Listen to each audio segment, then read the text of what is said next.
I thought 8 years of love would end with a ring, not a text that ripped my heart out. My name is Maya Alvarez, 29 years old, a graphic designer at Pixel Vibe Studio, a buzzing tech startup in Auckland, New Zealand. My partner, Julian and I had been together for 8 years, a couple envied by our circle. A sleek loft in Ponsonby with exposed brick and harbor views, thriving careers, and weekend escapes to Waiheke Island's vineyards. Our Instagram was a curated gallery of sunlit brunches, rooftop cocktails, and candid kisses against pastel sunsets. To the world, we were untouchable.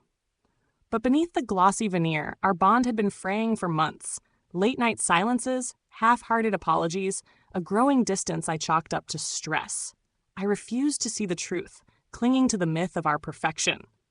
It was a humid February evening, the kind where Auckland's air clings to your skin like a second layer.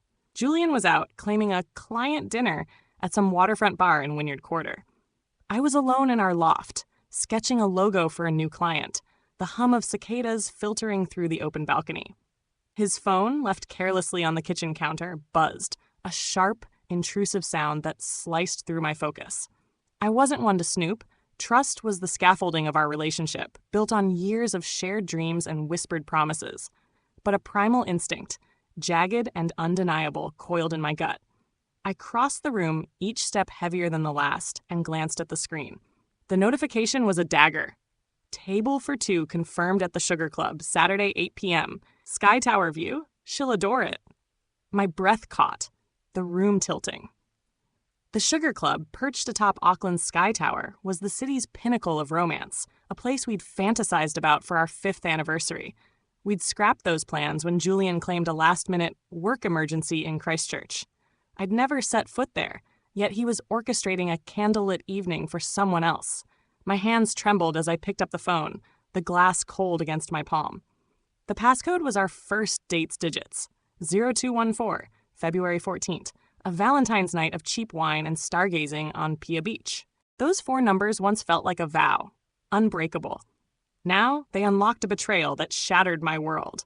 What I found was a secret universe. Hundreds of texts, selfies, voice notes, and late-night chats spanning 6 months with someone named Zara, a marketing assistant at Julian's agency.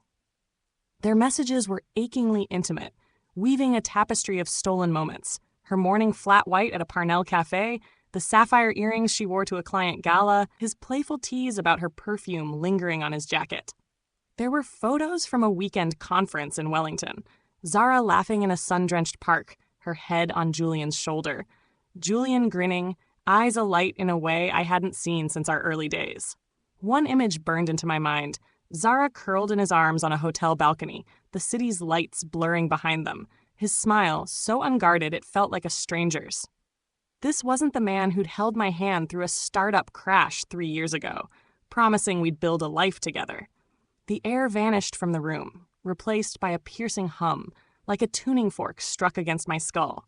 My knees buckled, but I gripped the counter, refusing to collapse. I wanted to smash the phone, to scream until the windows shattered, but I stood frozen, heart hammering, the weight of his lies crushing me. Maya, seen my black jacket? Julian's voice jolted me as he strode in, loosening his tie, his casual tone a mockery of the chaos inside me.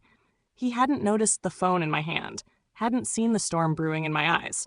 I slid the device back to its exact spot, the motion mechanical, burying the eruption threatening to spill. In the wardrobe, I said, my voice a hollow echo, devoid of warmth. He flashed a distracted smile, grabbed his jacket, and left for drinks with the team. The door clicked shut, and I sank to the floor, the polished concrete cold against my skin. That night, I lay beside him, my back a wall against his warmth, his steady snores a cruel contrast to my sleepless torment. How many times had I excused his late nights as agency pressure? How often had I ignored the faint jasmine scent on his shirts, the sudden meticulousness of his ironed collars? Each memory was a shard of glass, cutting deeper as the truth took shape. I wasn't the blind partner anymore. The illusion of our love had crumbled, and I was left staring at the wreckage. The next morning, I went through our routine with chilling precision. I kissed him goodbye, my lips brushing his cheek like a ghost's touch. "Nail that pitch today," I said, my smile a practiced mask. He nodded. oblivious to the fact that I'd seen his plans for a romantic Saturday with Zara. Once the door closed, I called my boss, requesting a week's leave, citing personal matters. My voice was steady, but inside I was unraveling. 8 years of being the perfect girlfriend, planning his birthday parties, cheering his promotions, designing our shared future, were over. Sitting at our glass dining table, staring at a cold oat latte, I felt like a husk. In mere hours, the life I'd trusted had been stripped bare, exposing a betrayal so calculated it stole my breath. But instead of collapsing, something new ignited within me. A resolve sharp as a blade, calm as a winter sea, and terrifyingly clear. I didn't want a tearful confrontation, nor did I crave the cliché of smashing plates and screaming in our loft. If Julian wanted his night with Zara, he'd have it, but it would be a reckoning orchestrated by me. I accessed Julian's email from my laptop, his password unchanged since we set up our shared Netflix account. His calendar was a masterpiece of deception, every entry meticulous, as if he never expected to be caught. 8 p.m. Saturday, the Sugar Club, Sky Tower View, Pinot Noir pre-ordered. Note, Zara loves the city lights. The audacity of it fueled my fury, but I channeled it into focus. I searched Zara's name on his agency's website. Zara Khan, marketing assistant, her profile photo, radiating confidence, dark eyes sparkling with ambition. Her LinkedIn led to her Instagram, a curated feed of rooftop bars and art openings. One click deeper revealed Liam Khan, her husband, a freelance photographer based in Parnell. His posts were raw and soulful, black and white shots of Auckland's beaches, candid portraits of strangers, his eyes warm and unguarded. I didn't know Liam, but I knew the gut punch of betrayal, the way it rewrites your past. He deserved to know the truth, but I couldn't just call and say, "Your wife's cheating with my partner." The approach had to be surgical, subtle, believable, devastating. As a designer, I had access to Pixel Vibe's network, often inviting creatives to our workshops. I crafted an email, professional yet inviting, each word chosen to disarm. Dear Mr. Liam Khan, I'm Maya Alvarez, a graphic designer at Pixel Vibe Studio. We're hosting a photography masterclass and we're captivated by your work at the Auckland Art Fair. I'd love to discuss featuring you as a guest speaker. Could we meet for dinner this Saturday, 8 p.m. at the Sugar Club? It'd be an honor to connect. I reread it, ensuring no trace of my motives bled through, and hit send. My heart pounded as I waited, each minute stretching into eternity. An hour later, Liam's reply landed, "Thank you, Miss Alvarez. I'm thrilled by the opportunity. Saturday at 8 p.m. works perfectly. Looking forward to it." I stared at the screen, a cocktail of dread, guilt, and determination swirling in my chest. He didn't know the trap I'd set, but he would learn the truth, not through rage, but through the cold clarity of exposure. The next step was securing the stage. I called the Sugar Club, my voice steady despite the tremor in my hands. "Good evening," the host answered, her tone polished. "We have limited tables for Saturday. Any preferences?" "A table for two near the Sky Tower View," I said, "and, if possible, adjacent to the booking under Julian Cole. We're collaborators and prefer to be nearby." The lie slipped out effortlessly, and she bought it. "Of course, we'll seat you next to them. Any special requests?" "Just an unobstructed view," I replied, a grim smile tugging at my lips. Saturday night, Liam and I would be mere steps from Julian and Zara, close enough to witness every stolen glance, every whispered lie. I hung up. The plan crystallized. No shouting matches, no accusations hurled across our loft, just a quiet, catastrophic reveal, timed to perfection. Julian always saw me as the soft one, the creative dreamer who'd forgive his flaws. He was about to face a Maya he'd never met. The days leading to Saturday were a masterclass in self-control. I moved through our loft like a ghost, cooking dinners I barely ate, nodding at Julian's stories about work stress, all while my mind churned with strategy. I pored over Zara's messages again, memorizing key details. Her favorite wine, the Wellington hotel they'd stayed at, the pet names they used. Each word was a fresh wound, but I weaponized the pain, letting it sharpen my resolve. I chose my outfit with care. A fitted black jumpsuit Julian once deemed too bold for date nights, its sharp lines accentuating my frame. I paired it with silver stilettos, never worn before, and swept my dark hair into a high ponytail, sleek and unyielding. My makeup was minimal, a swipe of crimson lipstick, a flicker of defiance. I wasn't dressing to impress. I was arming myself for battle, and the Sugar Club would be my battlefield. Its glittering skyline and jazz melodies the backdrop to a reckoning. I arrived at the Sugar Club 15 minutes early, the elevator ride to the 53rd floor, a slow ascent into the unknown. The restaurant was a vision of opulence, floor-to-ceiling windows framing Auckland's twinkling harbor, chandeliers casting prisms over crisp linen tables, a jazz quartet weaving sultry notes through the air. The waiter led me to our table, perfectly positioned just steps from Julian and Zara's reserved spot, still empty. I ordered a gin tonic, the glass icy against my palm, and sat, my posture rigid. My nerves were a live wire, sparking with anticipation. No amount of planning could dull the weight of what was coming. Not fear, but the electric charge of confronting a truth I'd dodged for months. I scanned the room, noting the clink of crystal, the murmurs of couples lost in their own worlds, oblivious to the storm brewing at my table. Maya Alvarez? A warm, grounded voice pulled me back. Liam Kahn stood before me, lean and unassuming in a tailored navy shirt, his dark hair slightly tousled. His smile was genuine, but his eyes carried a quiet fatigue, as if life had already weathered him. He looked exactly like his online photos, though the lines around his mouth hinted at unspoken burdens. "So glad you made it," I said, standing to shake his hand, my grip firm to mask the tremor. "Thanks for coming on short notice." "My pleasure," he said, settling across from me. "Your workshop sounds like a dream project." We slipped into easy conversation about photography trends, Auckland's evolving art scene, and his love for capturing the city's raw edges. I nodded, asked questions, but my eyes kept darting to the entrance, my pulse a steady drumbeat. Then they arrived. Julian strode in, wearing the linen blazer I'd bought him last Christmas, its soft cream hue a cruel reminder of happier days. Zara followed, radiant in a gold dress that hugged her curves, her confidence almost palpable. They moved as if the world belonged to them, their laughter cutting through the jazz like a blade. As Julian pulled out her chair, their ease was a performance, a romantic tableau far removed from the reality of their deception.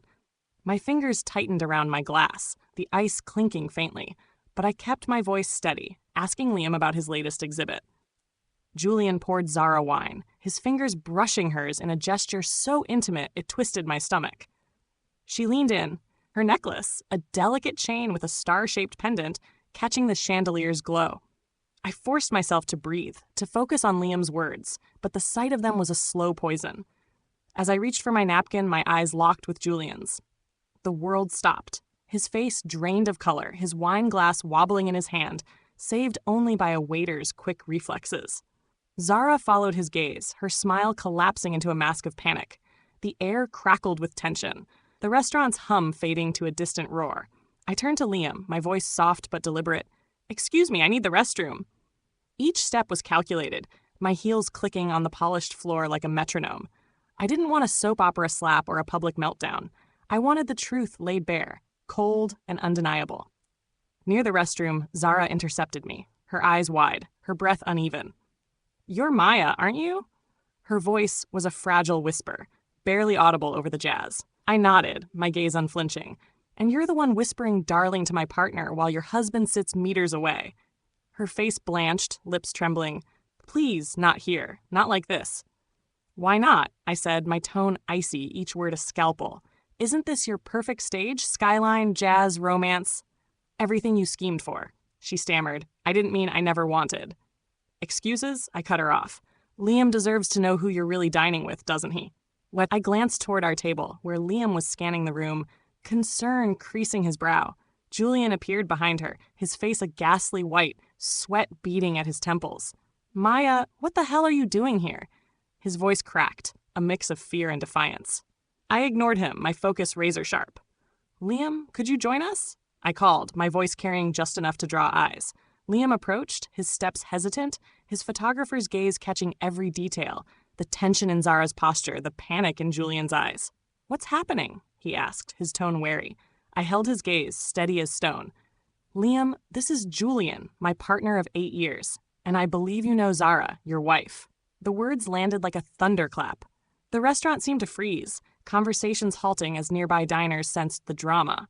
Zara's hand flew to her mouth, stifling a sob, tears spilling down her cheeks. Julian stepped back, as if retreating from his own guilt. Liam's face crumpled, the warmth in his eyes replaced by a raw, searing hurt. The silence was deafening, broken only by Zara's choked gasps. I turned to walk away, but not before delivering the final blow. "Don't worry, Julian," I said, my voice calm but laced with venom. "Dinner's on you. Your card's no stranger to her, is it?" The words hung in the air, a public indictment. I strode out, head high, my heels echoing like gunshots on the marble floor. The elevator ride down was a blur, Auckland's skyline mocking me through the glass. I'd left behind a shattered illusion, two unfaithful lovers drowning in the truth they couldn't escape. But the victory was hollow, the weight of my own pain pressing against my ribs. Back at the table, I found Liam still standing, staring at Zara, who clung to Julian, both pale as ghosts, their romantic fantasy reduced to ash. They looked like actors caught mid-scene, stripped of their script. I signaled the waiter, my voice steady despite the storm inside. "Please, we need a private room. Merge our table with Mr. Cole's. We have unfinished business." The waiter hesitated, sensing the charged atmosphere, then nodded. "Right away, ma'am." Within minutes, we were ushered into a secluded alcove, its soft lighting and velvet curtains a stark contrast to the raw tension at our table. The table was set for 4, a cruel mockery of a double date. I sat first, Liam beside me, his hands clenched into fists. Julian and Zara sat opposite, rigid, like students awaiting expulsion. No one spoke. The silence was suffocating, punctuated by the distant clink of glasses and Zara's uneven breaths. The jazz quartet's melody felt like a taunt, its romance underscoring our wreckage. Julian broke the silence, his voice hoarse. "Maya, I don't even know where to start." "Start with Wednesday," I said, pouring water into my glass, the liquid trembling slightly. "When I saw the reservation text on your phone, that's when your lies unraveled." Zara stared at her lap, her gold dress now a garish reminder of her deceit. Julian's jaw tightened, but I pressed on, my voice a blade. "I read every message, Julian. Every selfie, every voice note, every stolen weekend in Wellington. I know about the hotel balcony, the star pendant you bought her, the way you called her darling. Don't ask me to imagine how it felt. I'm still bleeding from it." Zara whispered, "I'm so sorry," her voice barely audible, her hands twisting her napkin into knots. I turned to Liam, whose eyes were locked on his wife, a storm brewing behind them. "Julian's my partner. Zara's your wife," I said. "We deserve the truth, spoken to our faces, not hidden in texts." Liam's voice was low, trembling with restrained fury. "What's your excuse, Zara? Was it a fling? Or were you finding yourself in another woman's partner?" Zara sobbed, her words tumbling out in a rush. "It was a mistake, Liam. I felt invisible at home, like I was fading. Julian, he noticed me, made me feel alive." Liam's laugh was bitter, cutting through her tears. "Invisible? I spent nights editing your campaign photos, rearranging my shoots to fit your schedule, thinking you valued my work, my love." His voice cracked, the pain raw. "I built my world around you, and you threw it away for him?" Julian faced me, his eyes pleading, sweat glistening on his brow. "Maya, I know I destroyed everything. You're my anchor, my home. Please don't let this be the end." My smile was sharp, forged in the fire of my hurt. "The end didn't start tonight, Julian. It began the moment you looked at Zara the way you used to look at me, when you traded our vows for stolen kisses. You made our love a lie." Julian's head bowed, his hands gripping the table's edge. Zara's tears fell freely, staining her dress. I pulled a hotel key from my purse, its metallic edge glinting under the light, and slid it across the table. "I'm staying at the M Social tonight," I said. "I booked it yesterday. You can go home, Julian, if you have the guts. I'll be back Monday. You won't be there." His voice broke, a desperate edge to it. "Maya, please. I'll do anything. Therapy, I'll cut her off. I'll fix this." "You can't fix a house built on sand," I said, my words final. "I used to forgive your flaws, your mistakes, but forgiveness shouldn't cost my soul." I stood, smoothing my jumpsuit, and turned to Liam. "I'm sorry you had to learn this way." He nodded, his jaw tight. "Thank you for the truth. It's agony, but I needed it." To Julian and Zara, I said, "Good luck. Not because I absolve you, but because your choices will haunt you long after tonight." I walked out, the alcove's curtains swaying behind me, my heels a steady rhythm against the chaos I'd left behind. At the M Social, I checked into a harbor view suite, the city's lights sprawling below like a taunting promise. I locked the door, kicked off my stilettos, and stood by the floor-to-ceiling window, my reflection a ghostly figure against the glass. For the first time, I saw myself without Julian's shadow, the loneliness I'd buried now a screaming void. I sank onto the bed, the dam breaking. The tears weren't delicate. They were a torrent of rage, grief, and betrayal, raw and uncontrollable. I wept for 8 years of devotion, for nights waiting by the door, for lies wrapped in beach picnics and whispered promises, for the belief that I was loved when I was being replaced by someone younger, shinier, temporary. The sobs racked my body, my hands clutching the silk duvet, my cries muffled by the city's hum. A knock jolted me from my spiral. Through the peephole, I saw Liam, his coat rumpled, his face etched with exhaustion.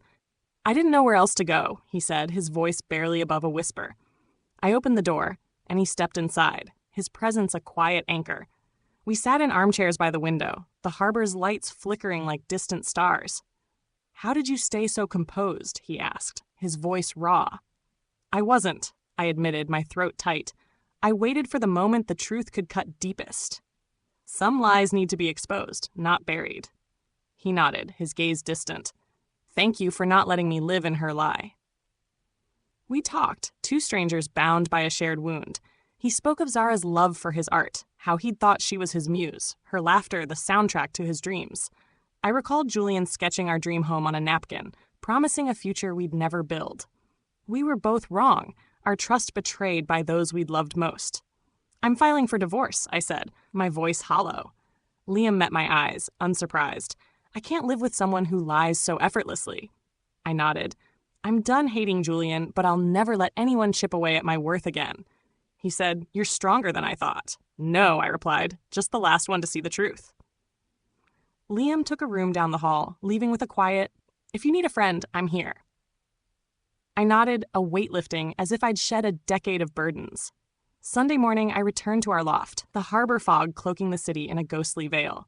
Julian was waiting, slumped on the couch, unshaven, eyes red, his shirt wrinkled and half unbuttoned. "Maya, we need to talk," he said, his voice cracked, as if he'd rehearsed it through sleepless hours. I set my purse down, my movements deliberate. "Then talk." "I betrayed you?" he said, his hands shaking. "There's no excuse. But we can rebuild. Therapy, anything. Zara's gone. She quit and moved to Christchurch." I cut him off, my voice cold. "I know. Her colleagues told me. She couldn't face the gossip." He sank deeper into the couch, hands raking through his hair. "You told everyone?" "Not out of spite," I said, "but because I'm done living in your shadows. I called your sister, your mates, your old uni crew. I told them you cheated for months, hiding it with fake pitches and stolen kisses while I planned our future." He flinched, panic flaring in his eyes. "My career, my reputation, what'll they think?" I laughed, the sound bitter echoing in the loft. "You cared more about their opinions than our love? You broke this, Julian. I just stopped shielding your lies." He lurched forward, reaching for my hand. "I love you, Maya. I always will." I stepped back, his touch repulsing me. "Love doesn't survive in lies. You called her darling while holding me at night." He collapsed, shoulders heaving. "It was nothing, a mistake. It was a choice," I said, my voice steel. "Every text, every date, every lie was a choice. Now I choose myself." He begged, his voice breaking. "If you leave, you'll destroy me." "No," I said, eyes locked on his. "I'll save myself." The weeks that followed were a barrage of Julian's desperation. Calls I ignored, texts I deleted, a mural of apologies painted outside my office, its vibrant colors a hollow plea. I hired a lawyer and filed for divorce, each signature a step toward freedom. A month later, a colleague spotted Julian and Zara at a dive bar in Kingsland, their faces drawn, their spark extinguished. Julian texted, "I tried with her, but it's empty. I see you in every shadow." I didn't respond. He deactivated his social media and took a leave from work, his carefully crafted image in tatters. Autumn arrived early, the pohutukawa trees blazing red along Auckland's coast. One Sunday, as I sketched in my new studio apartment, a cozy space filled with succulents and harbor views, my phone rang. It was Liam. "Coffee at Federal Deli?" I smiled, glancing at the clock. 10 minutes. At our usual table, he had 2 flat whites waiting, his grin a small light in my storm. "Nailed it again," I said, sipping. "Julian never got my order right." We laughed, the sound lighter, freer. "Divorce finalized," Liam said, nodding. "Zara left a note, sorry for breaking your trust." "Did it?" I asked. He shook his head. No, I'm rebuilding trust, not in promises, but in actions. His words settled in me, a quiet truth. The months that followed were a slow rebirth. I dove into design, my work bolder, infused with the raw energy of my healing. I joined a pottery class, my hands shaping clay into vessels that held my grief and hope. For the first time, I lived without the label of Julian's girlfriend, my identity no longer tethered to a man who'd betrayed me. Liam began speaking at our studio's workshops, his talks on light and shadow in photography sparking something in me. Each session, as he stood at the front, his passion palpable, I felt a flicker of inspiration, a reminder of who I could be. One evening, after a workshop, I invited him to my flat. We ate fish and chips on the balcony, the city's lights shimmering below. Are we changing? I asked, pulling a scarf around my shoulders. No, he said, his eyes steady. We're uncovering who we were always meant to be. His words hit me like a wave, stirring a truth I'd buried. One winter night, after a lantern festival at the viaduct, Liam stopped, the harbor's glow casting soft shadows on his face. Maya, I'm not rushing you, he said, his voice low, sincere. But if you ever want to try again, not a grand romance, but something built on truth, on openness, I'm here. I looked at him, his eyes holding no pressure, only a quiet strength. I can't love like I did, I said, my voice soft but sure. But if it's what you described, starting from friendship, no secrets, maybe I'm already there. He took my hand, his touch gentle, grounding. Under the festival's golden lanterns, I felt a shift, not a fairy tale, but a real fragile beginning, with someone who'd also been shattered and was rebuilding beside me. A year later, I attended a gallery opening for my mentor, Professor Elena Rossi, at Auckland Art Gallery. I arrived in a cream linen dress, my grandmother's sapphire pendant cool against my skin, carrying a hand-bound sketchbook I'd crafted for Elena. I expected an evening of art and connection, but then I saw Julian, thinner, his hair flecked with gray, standing by a kinetic sculpture. He approached, his steps tentative. Maya, he said, his voice rough, I didn't think you'd be here. Nor I you, I replied, my tone neutral. He offered a faint smile.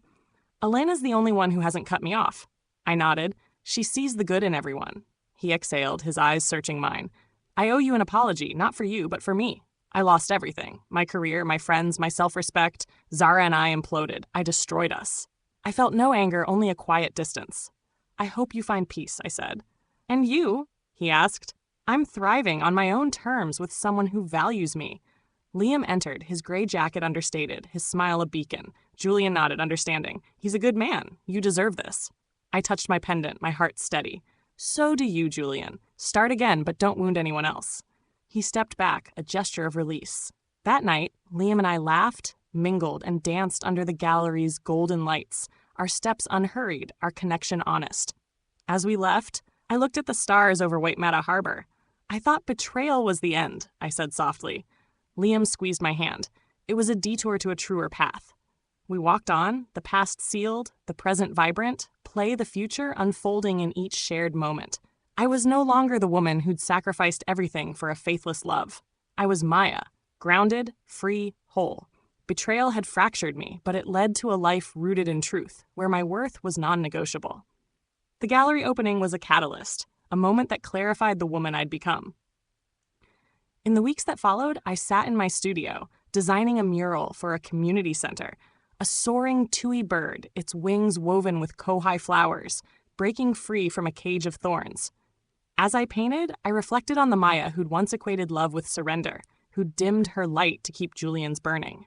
She was gone, replaced by someone who saw love as a partnership of equals, a dance of mutual respect. I made a decision that felt like a vow, to launch a mentorship program for young designers, particularly women, guiding them to trust their creative voices and never compromise their worth. I'd partner with local schools, offering workshops where kids could transform pain into art, just as I'd done with my clay and sketches. This wasn't just giving back.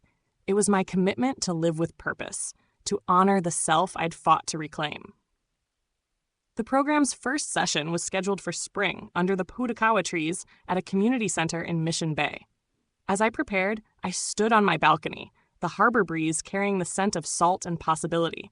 Betrayal had been my crucible, burning away the illusions I'd clung to. It taught me that pain is a brutal but honest teacher, revealing not just the flaws of others, but the strength within myself. I wasn't just surviving. I was thriving, not in spite of my scars, but because of them. In that moment, I understood joy, not as the absence of pain, but as the courage to embrace life's messiness, to create, to love, to live unapologetically. My heart, once shattered, was now a mosaic, each piece a testament to my resilience, my awakening, my fierce, unshakable light.